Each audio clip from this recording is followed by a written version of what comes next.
Praise the lot. ఈ దినము కొరకు సిద్ధపరచబడిన దేవుని వాక్యం చదువుకుందాం. శ్రద్ధగా ఆలకించగలరని మనవి.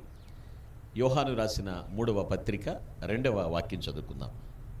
ప్రియుడా, నీ ఆత్మ వర్ధిల్లుచున్న ప్రకారము నీవు అన్ని విషయములలోనూ వర్ధిల్లుచు సౌఖ్యముగా ఉండవలనని ప్రార్థించుచున్నాను. ప్రభునందు పిల్లరా, ముందుగా మీకు హృదయపూర్వక వందనములు తెలియచేస్తూ ఉన్నాను. ఇక్కడ యోహాను గాయకి తెలియచేస్తున్నటువంటి మాట ఇది. అంటే వర్ధిల్లటం గురించి మాట్లాడుతున్నట్లుగా మనం చూస్తూ ఉంటాం. అన్ని విషయాల్లో వర్ధిల్లాలి అని చెప్తూ ఉంటున్నాం. అంటే చాలామంది ఏమంటారంటే ఈ లోక సంబంధమైనటువంటి ఆశీర్వాదాలు బాగా ఉంటే వర్ధిల్లినట్లు అని చెప్తూ ఉంటారు.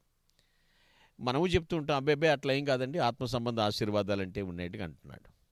ఇప్పుడు ఒకసారి మనం వాక్యంలో విపులంగా ఆలోచించేస్తే, పాత నిబంధనలో దేవుడు ఏమంటాడు ఇశ్రాయేలీయులతో, మీరు నా మాట వింటే మిమ్మల్ని ఆశీర్వదిస్తాను, నా మాట వినకపోతే శపిస్తాను అని పాత నిబంధన ఉంటే, క్రొత్త నిబంధనలు ఏమంటాడు దేవుడు, మీరు ఆశీర్వదించబడ్డారు కాబట్టి నా మాట వినండి. తేడా చూస్తున్నారా పిల్లలు? ఎస్, మీరు ఆశీర్వదించబడ్డారు కాబట్టి నా మాట వినండి అంటున్నాడు. అంటే మనలో ప్రతివారిని కూడా దేవుడు ఆశీర్వదించాడు, ఏదో రూపంగా ఏదో విధంగా. కొంతమంది అనుకుంటారు నాకు ఆశీర్వాదాలు ఏమీ లేవండి అంటాడు. దేవుడిచ్చే అసలు చేసిన ఆశీర్వాదం ఏమిటంటే ఇంకా మనం క్షేమంగా భూమి మీద బ్రతికి ఉండడమే. నేను మంచోడిని కాబట్టి నేను బ్రతుకున్నానని చెప్పుకుంటావు, కానీ మనం మంచోళ్ళమో కాదు అనేది ప్రభువుకు తెలుసు.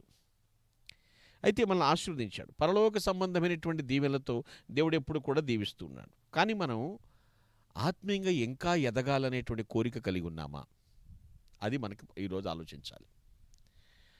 అంటే అదృష్టం కలిసి వస్తే ఎదుగుతానండి అంటూ ఉంటారు కొందరు. అదృష్టం కాదు, అభివృద్ధి వైపు, ఆధ్యాత్మిక అభివృద్ధి వైపు మనం దృష్టి పెడితే ఖచ్చితంగా వర్ధిల్లుతూ ఉంటాం. ఇక్కడ గాయకి అదే చెప్తున్నాడు పిల్ల. అన్ని విషయంలో ఎదగాలి, సమృద్ధికి ఎదగాలి అంటే కేవలము ఆరోగ్యం ఉంటే కాదు, కేవలము ఆశీర్వాదం ఉంటేనే కాదు, ఇటు భౌతికపరంగా అన్ని విషయాల్లో కూడా, నైతికంగా కూడా వర్ధిల్లాలి, సమృద్ధిని అనుభవించాలి, ఇక్కడ అన్ని విషయాల్లో కూడా వర్ధిల్లాలి అంటాడు. ఎఫెసీ సంఘంతో కూడా పౌలు రాస్తూ ఒక మాట అంటాడు, పరలోక సంబంధమైన విషయంలో ప్రతి ఆశీర్వాదము కూడా మీకు అనుగ్రహించును అంటాడు. పరలోక ఆశీర్వాదాలు భూమి మీదకి ఎలా వస్తాయి? ఒకసారి మనం ఆలోచన చేస్తే, మనం ఈ భూమి మీదకి రాకముందే సిలువలో దేవుడు తన ప్రాణం అర్పించాడు, రక్తాన్ని చిందించాడు. ఎవరైతే నా కొరకు ఆయన చనిపోయాడు, రక్తం చిందించాడని నమ్ముతున్నారో వారి దాన్ని బట్టి ప్రభు అతన్ని నీతిమంతులుగా మారుస్తాడు. నీతిమంతులకు ఆశీర్వాదాలు ఉంటాయి. ఎందుకంటే నీతి అభివృద్ధి వైపు నడిపిస్తుంది, అది దేవుడిచ్చిన నీతి కాబట్టి. ఆధ్యాత్మికమైనటువంటి అభివృద్ధిని ఖచ్చితంగా ఆశిస్తూ ఉంటాం. అటువంటి విషయాల్లో ఇక్కడ అదే చూస్తున్నాడు. మనకు ముందే సిలువలో క్రయధనం చెల్లించాడు ఆయన చెల్లించి అభివృద్ధి పొందాడు. మరి ఆత్మీయమైనటువంటి అభివృద్ధి పొందాలంటే, వర్ధిల్లాలంటే ఆత్మీయ ఆహారం ఏదంటే బైబిల్. ఎందుకంటే కొరింథీయులో కూడా చెప్తూ ఉంటాడు, అక్షరం చంపుతుందేమో కానీ కృప చంపలేదు కదా.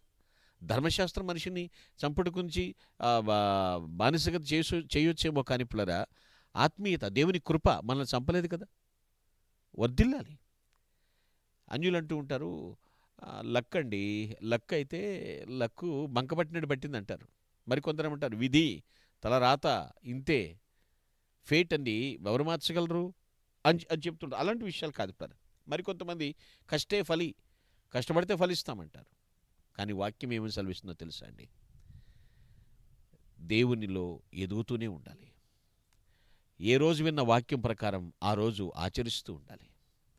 అభివృద్ధి పదం వైపు నడిపిస్తూ ఉండాలి. ఇప్పుడు ఆలోచించండి, ఎప్పుడైతే మన అంతరంగ పురుషుడు బలపడుతూ ఉంటాడో, ఆత్మలో వర్ధిల్లుతూ ఉంటామో, అన్ని విషయాల్లో కూడా వర్ధిల్లుతూ ఉంటాం. ఈ సత్యాన్ని మర్చిపోకూడదు ఎప్పుడు కూడా. అప్పుడు అంటున్నాడు, క్రీస్తు యేసునందు మహిమలో మీ ప్రతి అవసరం తీర్చబడుతుంది. ఆయన మహిమైశ్వరం చొప్పున తీరుస్తాడు పిల్లలు.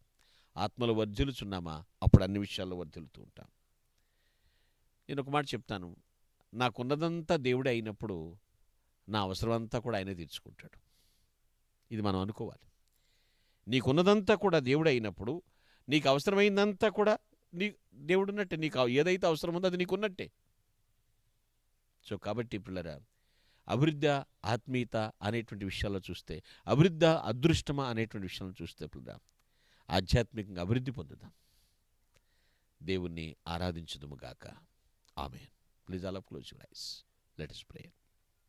పరమ తండ్రి, నీ వందనములు. అభివృద్ధిని కాంక్షించేటువంటి ఆత్మీయ సంగతులు నేర్పిస్తున్నటువంటి ఆది సంభూతుడానికి స్తోత్రాలు.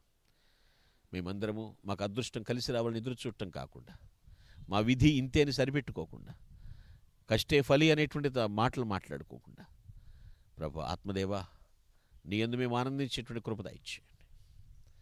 ఆత్మలు వర్ధిల్లితే అన్ని విషయాలు వర్ధిల్లుతామని చెప్తున్నారు ప్రభు.